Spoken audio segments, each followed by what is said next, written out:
Sahana Bhavatu Sahana Bhunaktu Sahaviryam Karavavahai Tejasvinavaditamastu Ma Vidvishavahai. Om Shanti Shanti Shanti. And we will attempt to share the screen here.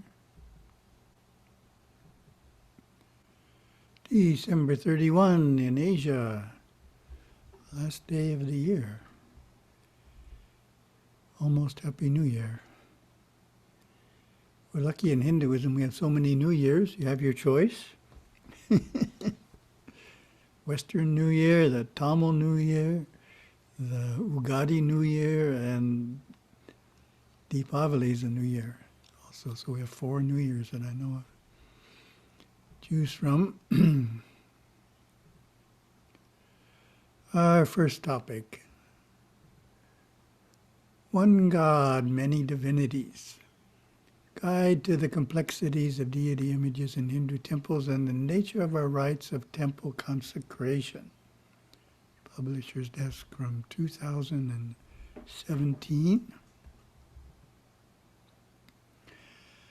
And his Publisher's Desk is based on a talk that I gave to a primarily non-Hindu group at the opening ceremony of a temple in London. The article starts with further details on this event. Recently, speaking from 2017, I gave a talk at the Maha Kumbabhishekam for the Enfield Nagabhushani Ambal temple in London. Since many present at the event were new to Hinduism, I began with a basic introduction to the temple itself. Here is my message. So this was the in Western countries, typically one of the events involves inviting the political and business VIPs in the community, and of course most of them are Westerners, geared my talk for that. So there we are, London. Another photograph, raising a flag. And it was very crowded. Common impression when visiting a Hindu temple for the first time is that Hinduism has a multiplicity of supreme gods. That conclusion could be a natural assumption given the many shrines and holy images one encounters. However, it is not correct. While Hindus do believe in many divinities, all believe in a one supreme being. So this is a picture of the Minnesota temple. I think they have 34 different shrines. Very impressive.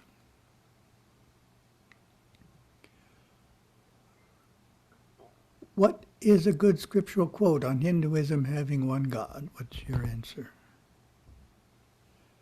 You wanted to quote scripture to back you up. Hinduism only has one supreme being.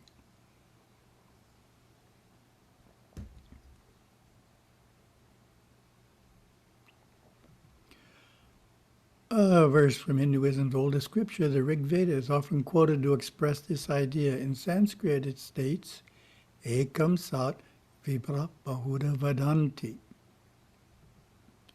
And in English it reads, truth is one, sages describe it variously. So Ekam Sat. Ekam is one, Sat is truth. Ekam Sat. My paraphrase, slightly humorous, is that Hindus all believe in a one supreme being, but just don't agree on the name or nature of that supreme being.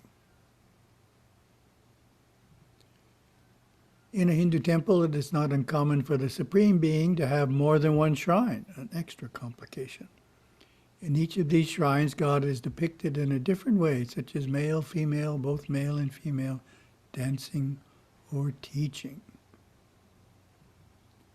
The Enfield Temple, in the main shrine, we encounter the Supreme Being in the form of the goddess Nagabhushani Ambal, following a tradition from Nainativu, an island near Sri Lanka's northern peninsula. In this London temple, the Supreme Being is represented in 4 other forms as well. Shiva Lingam, Lord Nataraja, Dakshinamurti, and Bhairava.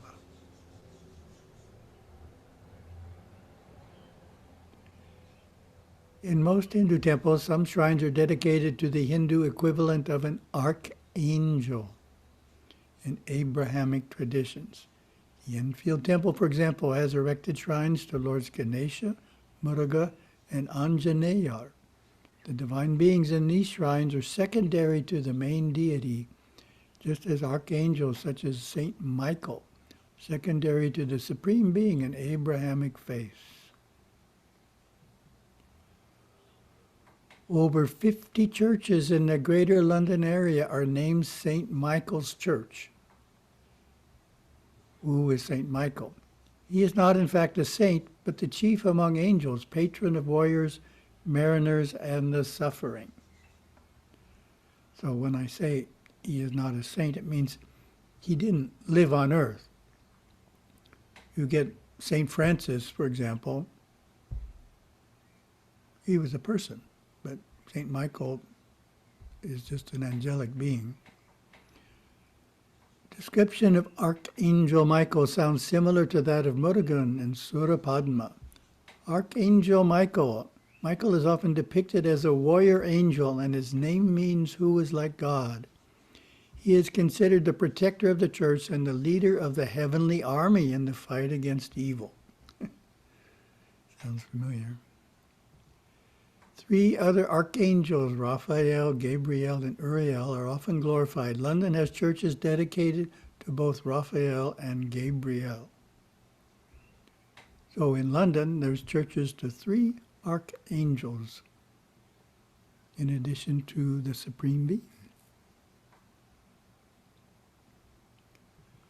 Some Jewish traditions recognize as many as 10 archangels.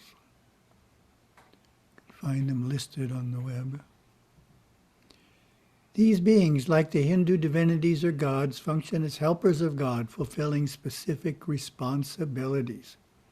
Christian or Jew worshiping St. Michael is not worshiping a second supreme God. Such worship is to an elevated being who enjoys God's grace. Similarly, in a Hindu temple, we have a one God, but many blessed and heavenly divinities, helper of the creator of all. And since we now have ChatGPT, I looked this area up on ChatGPT, and it provided some additional information. In the Roman Catholic Church, the feast of the archangels Michael, Gabriel, and Raphael is a liturgical celebration that commemorates these 3 archangels. It is observed annually on September 29th. Feast day is an opportunity for Catholics to honor and seek the intercession of these archangels who hold special significance in Christian tradition. And during that, St. Michael, as the leader of the heavenly army, is often invoked for protection against evil, spiritual warfare. In understanding the nature of God and divinities in the Hindu temple, there is a third factor to consider. The Hindu religion is not a single homogeneous faith. It is a complex family of faiths that, while similar, are also different one from the other. As we know, we have 3 denominations. Saivites' God is Shiva, Vaishnavites' God is Vishnu, Shaktas venerate the Supreme as Shakti. In many temples, especially in the diaspora, these traditions overlap. Thus, in the Enfield Temple, which is of the Saiva denomination, there is a major shrine to Lord Vishnu, the form of the Supreme Being worshipped by the Hindus of the Vaishnava denomination. While this presence of seemingly distinct supreme gods can confound outsiders, Hindus know what is being represented and rather enjoy the inclusivity of it all. There are few sharp lines in this elastic, all-embracing family of faith. At the same time, the strictest of Vaishnavites would not have an image of Shiva in their temple, and the most traditional of Saivites would never allow a Krishna in theirs. One reason for such blending relates to the prominent Smarta Sampradaya, Hinduism's fourth major denomination. This stream of philosophy, culture, and tradition brings together on personal altars and in public temples all three major forms of the Supreme Being, Vishnu, Shiva, and Shakti, as well as secondary divinities, especially Ganesha, Surya, and Murugan. In this liberal Hindu school of thought, all are seen as equal reflections of the one supreme Saguna Brahman. Any one of them may be elevated to prominence as a supreme being in a temple or shrine. Some temples following this ultra-inclusive pattern, one may even find altars to Jesus, Mother Mary, Muhammad, or Buddha. Yes, I remember one temple I went to for Kumbabhishekam in Illinois. It was interesting. Besides the normal Hindu deities, it had Swaminarayan and Mahavir for the Jains. Something for everyone. Another subtlety Hindus enjoy that could confound non-Hindus regards gender. While philosophically God is beyond gender, he, she is commonly represented as male or as female.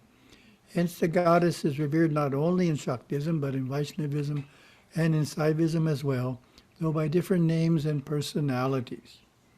This is a subtle explanation behind the Supreme Being in the Enfield Temple being worshipped in the personage of Nagabhushani, Ambal, Shakti, surrounded by various forms of Shiva, including Nataraja and Shiva Lingam. Despite the separate shrines, Shiva Shakti are philosophically understood as one and inseparable. So that is the first idea there, trying to explain the multiplicity of shrines that someone faces and how it doesn't mean that Hinduism is polytheistic. Second topic is the nature of the ceremony that is performed to give life to a temple. In Sanskrit it is called Kumbabhishekam, a term sometimes preceded by Maha, meaning great. Kumbabhishekam is a combination of the two words Kumbha and Abhishekam. Kumbha names a water vessel. Abhishekam is a rite of pouring kumbhas filled with sanctified water over the copper spires on the crown of the temple. Kumbabhishekam names the formal inauguration of a new temple and its periodic reconstruction, usually at 12-year intervals following renovation, extensive cleaning, and renewal.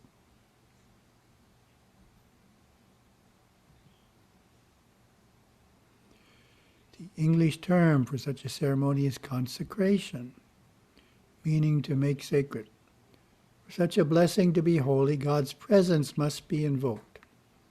At a Maha Kumbabhishekam, this is done through the priestly disciplines and sacred fire ceremonies called Homa or Yajna, conducted in a temporary structure called a Yagasala built just for that purpose. Fire is used in many religions in one form or another.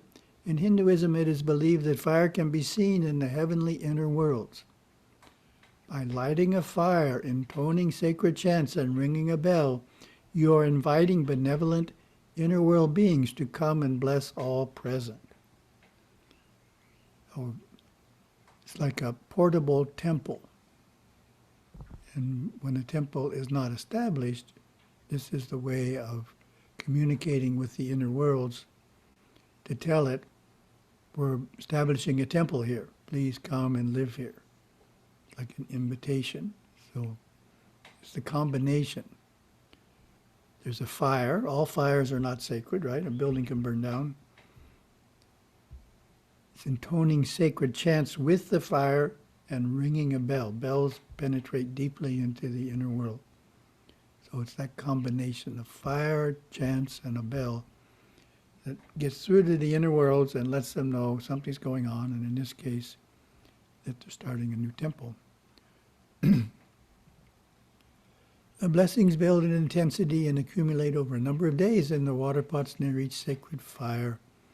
On the final day, the water in the pots is poured over the temple spire and bathes the various deities and objects being made sacred. This holy ablution occurs at the high point of the ceremony. It is preceded by days of ceremonies and followed by a month of special daily rituals. Mandala Pujas. And another question for you. What changes the statue into a murti?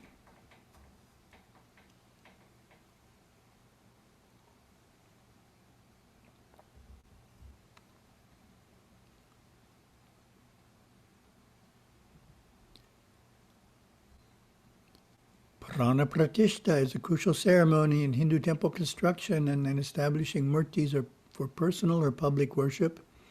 It is believed that through this ritual, the divine presence becomes manifest in the sacred form, and the idol transforms into a powerful and sacred symbol for worship and devotion. Devotees can then worship the idol as if worshiping the deity directly. That comes from ChatGPT. Pretty good answer. ChatGPT doesn't always get Hinduism right, but this time it's right on. Devotees can then worship the idol as if worshiping the deity directly. Third topic is the use of statues in Hindu worship. As part of the Kumbabhishekam, all the statues that are being installed in the shrines are purified and infused with divine energy. Thereafter, the statue is considered a murti, an image that has been made worthy of worship and in which the deity is present. In other words, the deity uses the image as a physical body through which she blesses the devotees present. Thus, we can see that Hindus are not worshipping the icon, they are worshipping the holy deity within it. In practice, while many regard the image simply as a symbol for God, for the most devout and mystical, it is God himself or herself. Oh, that's Ganapathi Satchidananda, I think, doing Prana Prathishta.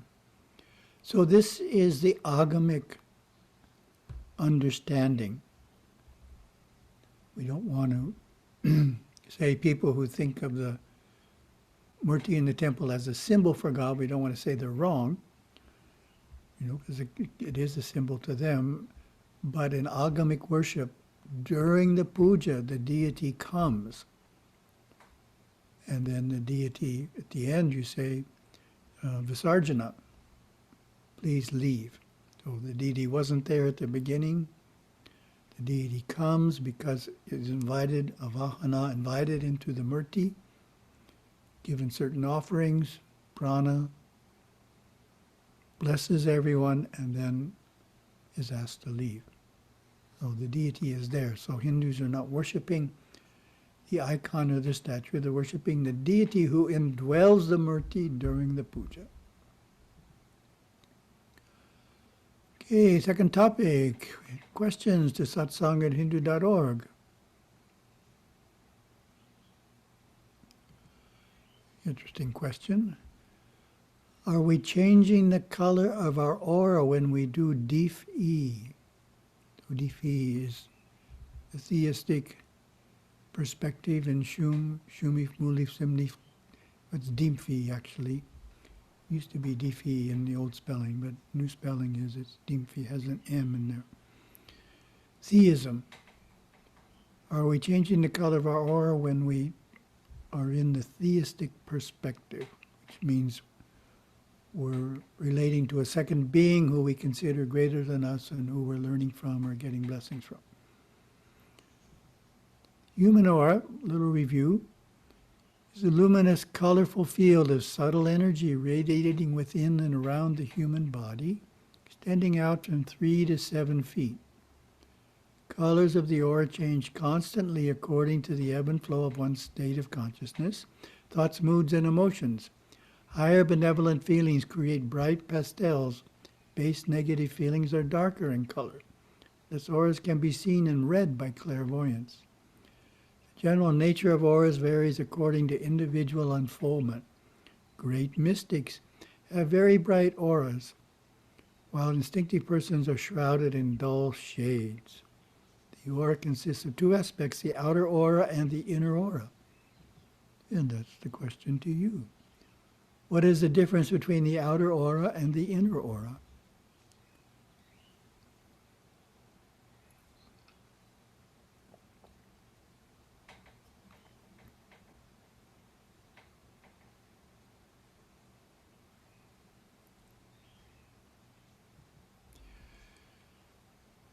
The outer aura extends beyond the physical body and changes continuously, reflecting the individual's moment-to-moment panorama of thought and emotion. It's reflecting our current state of consciousness, which is constantly changing, particularly if there's an external stimulus like a movie. Certain movies with different types of scenes, we're responding to different types of scenes, and it changes the aura. The inner aura is more constant, as it reflects deep-seated subconscious patterns, desires, repressions, and tendencies held in the subconscious mind. Those colors which are regularly and habitually reflected in the outer aura are eventually recorded more permanently in the inner aura. The colors of the inner aura permeate out through the outer aura and either shade with sadness or brighten with happiness the normal experiences of daily life. The inner aura hovers deep within the astral body and the chest and torso and looks much like certain modern art paintings with heavy strokes of solid colors here and there. So that helps understand the difference. The outer aura extends beyond the physical body and changes constantly. The inner aura is within the chest and torso and doesn't change that much. Therefore, to answer the question, which was, are we changing the color of the aura when we do Dimfi? We would change the color of our outer aura when we do Dimfi if our state of consciousness significantly changes because of being in Dimfi. For example, from slightly negative to quite positive. If our state of consciousness stays the same, then the outer aura would not change color. And there can also be a change in the inner aura when we go to the temple. The inner aura, for it to change, it requires, for example, a strong Shakti from the deity. If we absorb a strong Shakti from the deity, it can take away some of the negative content of the inner aura, which is found in the darker colors. Attending puja at a temple and in the home shrine is the third practice mentioned. Also an effective way to purify the mind. The third practice doesn't relate to what we're talking about. This involves an aspect of puja and homa that is not often presented, which is how it relates to the flow of prana. Except for the times arati is performed, puja is a process of giving prana to the deity. So this is an agamic perspective. How do we give prana to the deity? Offerings of cut fruit, cooked food, water, fragrant flowers, and milk. And even the devotion of the devotees provides prana to the deity. That might be on the next slide, I don't know. Then during the arati, the deity and his helpers or devas reflect back this prana into the aura of each devotee, purifying it of subconscious congestions. The devotee so blessed leaves the temple feeling uplifted and relieved of mental conditions he had been burdened by. These changes take place in the inner aura. So the blessings of the deity need heavier energy to impact us, because that's what we're made out of. Our aura, our astral being. So the prana that the deity gets helps the deity's blessings impact our aura, gives it a grosser form, gives the blessings a grosser form, which is needed to influence us. Is it the astral plane that is the space between the matter of our body? Simple answer, no. That is physical space. Astral space is what is in the astral body which you experience when you are asleep. So the space between the matter in the astral body is astral space. Space between the matter in the physical body is physical space.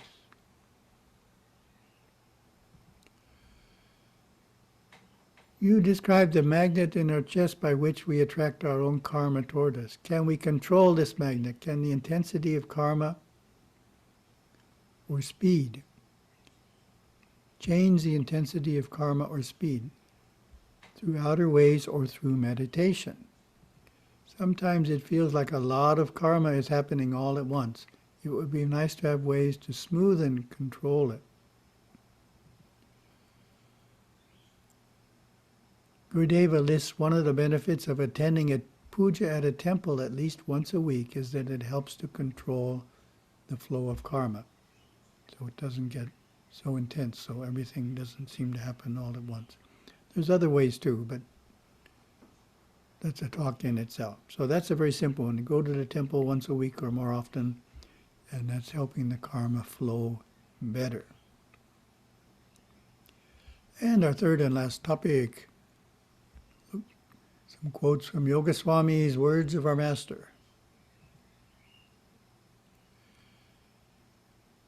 If we remove the darkness that is in us, we can see that God is. So this relates to what we were talking about, the aura. Darkness is, of course, the subconscious and is seen in the inner aura. Till it is purified, we are unable to see through it, to see God within us. So that's the idea of purifying the mind, chitta shuddhi. And lots of Hindu practices, that's their main purpose, is to purify the mind. Oh, I think